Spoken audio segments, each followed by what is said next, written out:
Vous mettez... Moi, je dirais que vous mettez Paul Biya candidat. Vous mettez un pousseur candidat. Vous me dites, toi, tu ne peux pas être candidat. Maurice Kamto ne peut pas être candidat. Personne ne peut être candidat. Un pousseur face à Paul Biya. Tu votes qui? Je vote le pousseur.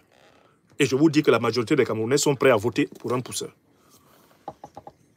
Il y a espoir derrière un pousseur. Parce que lui, au moins, il pousse son voix. Alors que Paul Biya, lui, tout le temps, il retarde le pays. Le pays ne fait que s'effondrer. C'est ce qu'on voit. Voilà. Même un pousseur le bat aux élections. Longuet a dit une évidence. Dans tous les quartiers du Cameroun, même en pays Betty Boulou, on sait que Paul Biya ne peut pas battre un Camerounais aux élections. On sait ça. Si Titu Sezoa, en 1997, s'est levé pour être candidat, c'est parce qu'il savait qu'il peut battre Paul Biya.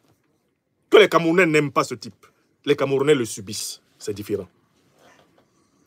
Puisqu'ils ne nous aiment pas, ils n'aiment pas les Camerounais. C'est un étranger au Cameroun.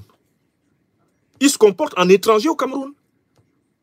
Les problèmes des Camerounais ne sont pas ses problèmes. Son problème à lui, c'est conserver le pouvoir. Ne dis pas au pouvoir. Qui veut, mais qui peut.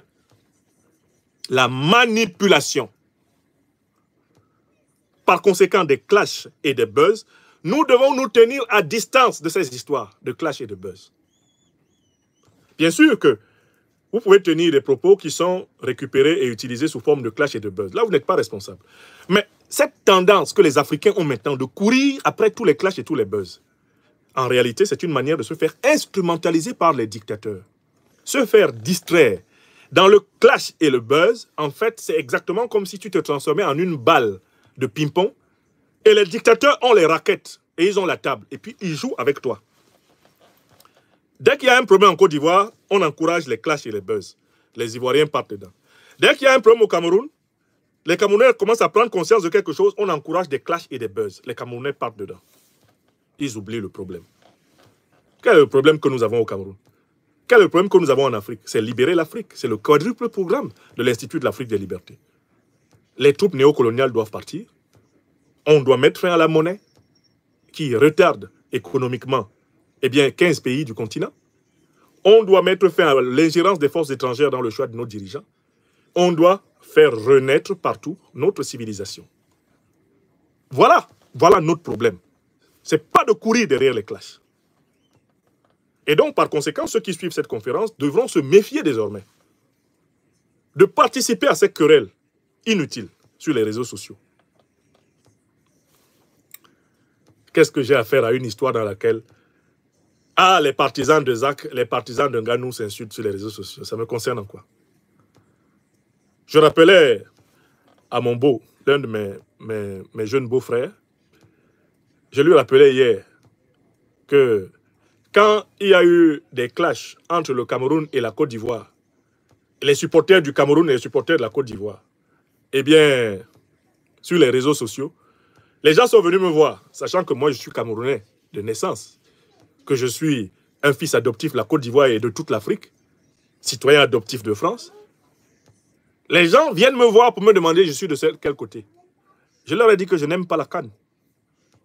J'ai donné comme réponse à tous ceux qui sont venus me voir. Tu es de quel côté? J'ai dit que je n'aime pas la CAN. Je n'aime pas la Coupe d'Afrique des Nations. Je n'aime pas ça. C'est une réponse troublante. Hein. En fait, j'ai déraciné ce à partir de quoi ils pensaient pouvoir m'entraîner. Je dis que je n'aime pas la CAN. Pourtant, je regardais les matchs. Hein. Dès que j'avais l'occasion, je regardais les matchs. Mais je n'aime pas la CAN. Je n'aime pas la CAN. Ça veut dire quoi? Je n'aime pas ce qui éloigne les Africains de leurs problèmes fondamentaux. Je ne suis donc pas dans les querelles de foire. Je ne suis pas dans les querelles, les débats de faux jetons autour des matchs de foot. Ah, je suis pro-tel. Moi, je suis Barça. Moi, je suis Real. Je m'en fous de ça. Je n'aime pas. Alors, quand tu viens me dire, ah, tu es Real ou Barça? Moi, j'ai mes clubs que j'aime. Mais je ne les aime pas plus que je n'aime la liberté, la vérité, la justice, la souveraineté. Nous tous, on a des clubs qu'on aime. Mais il ne faut pas les idolâtrer. Ce ne sont pas des choses essentielles, ça. Tu ne vas pas sacrifier ta paix, ta liberté, ta justice. Tu ne vas pas sacrifier ta dignité, ta sécurité pour une affaire de football. Pour une affaire de match, de ballon. Pourquoi? Pourquoi? Tu vas sur les réseaux sociaux, tu insultes Zach Mwekassa t'insulte, vous vous insultez les narines de la personne aussi insulte ceci ou cela chez vous. Entre-temps, les problèmes que nous avons, qui va s'en occuper? Donc, vous qui êtes de l'Afrique des libertés, s'il vous plaît, mes chers frères et sœurs, sortez des clashs et des buzz. Laissez ça à ceux dont la profession est de vivre de l'inessentiel, de vivre des futilités, des scories, et ceux qui ont vocation à être manipulés, ceux dont le Christ a dit « laissez les morts enterrer leurs morts ». J'espère que vous comprenez cette phrase de Jésus. Hein? Laissez les morts enterrer leurs morts. De quelle mort parle Jésus? Laissez les morts enterrer leurs morts. Les premiers morts dont il parle sont les morts spirituels. Des gens qui n'aiment pas la vérité. Des gens qui n'aiment pas la justice. Des gens qui ne sont pas fraternels et solidaires. Ils sont spirituellement morts. Vous les voyez marcher, mais ils sont déjà morts. Ce sont des âmes détruites. Des gens qui ont vendu leur âme. D'accord? C'est de cette mort-là que Jésus parle.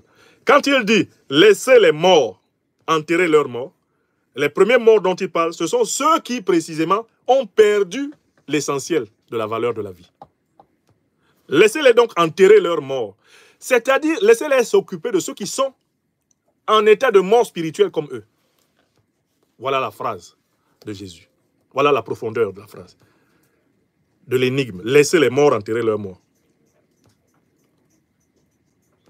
Donc, laissez les clasheurs chercher leur buzz. Laissez-les. C'est leur vie qui est comme ça. Comme on dit chez nous à Abidjan, c'est l'heure comme ça qui est là. Il ne faut pas être dans l'heure comme ça. Ne reproduisez pas ces conneries sur nos pages Facebook, YouTube. Ne reproduisez pas ça du tout. Les histoires de narines, les histoires de fesses, les histoires de j'ai une belle voiture. Tu as vu ma maison? Ne reproduisons pas ça. Cela ne ressemble pas à des gens qui ont reçu une éducation morale, une éducation spirituelle, une éducation citoyenne. Ils ne participent pas à des débats de cette nature. Car ces débats portent sur l'écume des siècles. Nous devons nous intéresser à l'essentiel. Une fois que l'essentiel est assuré, nous occuper de vivre. Donc, attention. Les dictatures instrumentalisent les clashs et les buzz pour distraire les peuples de leur lutte fondamentale. Quand vous commencerez à vous laisser tenter d'aller dans un clash ou dans un buzz, sachez que vous êtes en train d'oublier quelque chose d'essentiel. Quelqu'un joue avec votre âme comme le diable joue au ballon avec l'âme de ses victimes. Quelqu'un joue avec votre âme comme le diable joue au